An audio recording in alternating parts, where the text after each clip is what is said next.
আসসালামু আলাইকুম।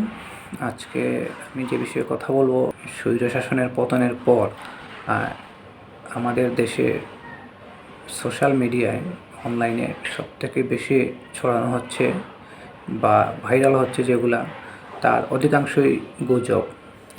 এই গুজব নিয়ে আজকে আমি আপনাদের সামনে কিছু কথা বলবো। প্রথমেই আপনাদেরকে বলবো যে দুদিন আগে ভাইরাল হয়েছে যে মণিপুরের সেভেন সিস্টার্সের পতাকা উড়ানো হয়েছে। আসলে সেভেন সিস্টার্সের কোনো পতাকার কোনো অস্তিত্বই নেই। এটি আসলে সম্পূর্ণ একটি গুজব। আসলে মণিপুরে সেভেন সিস্টার্সের পতাকা উড়ানো হয়নি।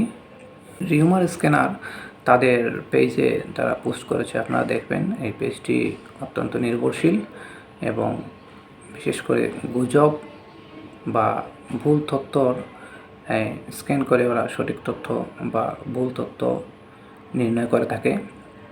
তাদের এই পেজটিতে আপনারা দেখেন যেখানে আসলে ভারতীয় পতাকা খুলে সেভেন সিস্টার্সের কোনো পতাকা উড়ানো হয়নি। আসলে যে পতাকা খোলা হয়েছে এবং যেটি উত্তোলন করা হয়েছে দুটোই ছিল 7 রং বিশিষ্ট। এটি আসলে মণিপুরের মেইতেই জাতির 7টি গোষ্ঠীর প্রতিনিধিত্ব করে।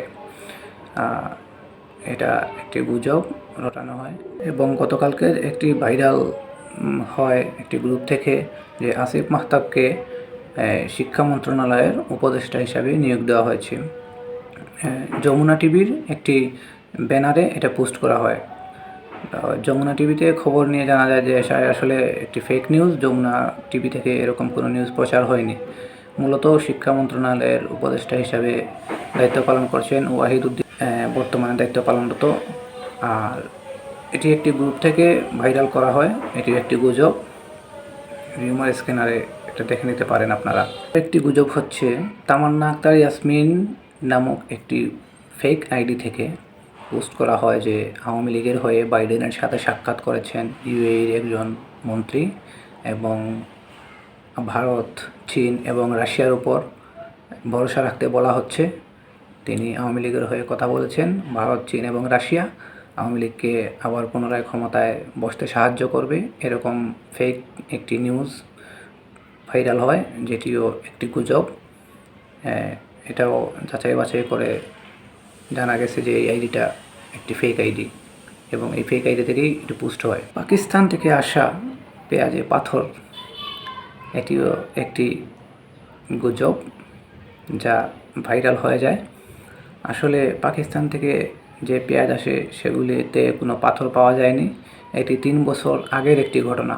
3 বছর আগে পাকিস্তান থেকে যখন পেঁয়াজ আনা হয়েছিল তখন কিছু পাথর পাওয়া গেছিল। এটা সেই পুরাতন ভিডিও ফটোকে ইউজ করে একটি গুজব ছড়ানো হচ্ছে। সর্বশেষ যে বিষয়ে জনাব শেখ মুজিবুর রহমানকে নিয়ে, তার নাম দেবদাস চক্রবর্তী, এই পোস্টটি ভাইরাল হয়। এটি আসলে আরও একটি গুজব। শেখ মুজিবুর রহমানের যে দেবদাস চক্রবর্তী হওয়ার যে 4টি তথ্য প্রকাশ করা হয় এগুলোতে অসঙ্গতি পাওয়া গেছে। এটি আসলে রিউমার স্ক্যানার অনুসন্ধান করে দেখেছে যে এই রেফারেন্স বা তথ্যে অনেক অসঙ্গতি আছে। জনাব শেখ মুজিবুর রহমান কোর্ট প্রতিষ্ঠার 34 বছর আগেই ওনার এফিডেভিট, একক নথিপত্র, এক এক নামে এক এক নথিপত্রে এক এক নাম উল্লেখ করা হয়েছে। এটি আসলে একজন ইসলামিক স্কলারের বিভ্রান্তিকর একটি বক্তব্য থেকে উঠে আসে, যেটি আসলে সম্পূর্ণ গুজব। দেখুন, আমাদের দেশে বর্তমানে খুব বেশি গুজব ছড়াচ্ছে। টিকটক, ফেসবুক, ইউটিউবে বেশিরভাগ সময়ে ভুয়া নিউজ ভাইরাল হয়ে যাচ্ছে। সবসময় এগুলো থেকে সতর্ক থাকবেন, সঠিক তথ্য সংগ্রহের চেষ্টা করবেন। রিউমার স্ক্যানার একটি আমার জানা মতে ফেসবুকের একটি অন্যতম একটি পেজ। গুজব কোনটি সত্য ওরা বের করে দেয়। এটা অনেক ভালো একটি কাজ করে ওরা।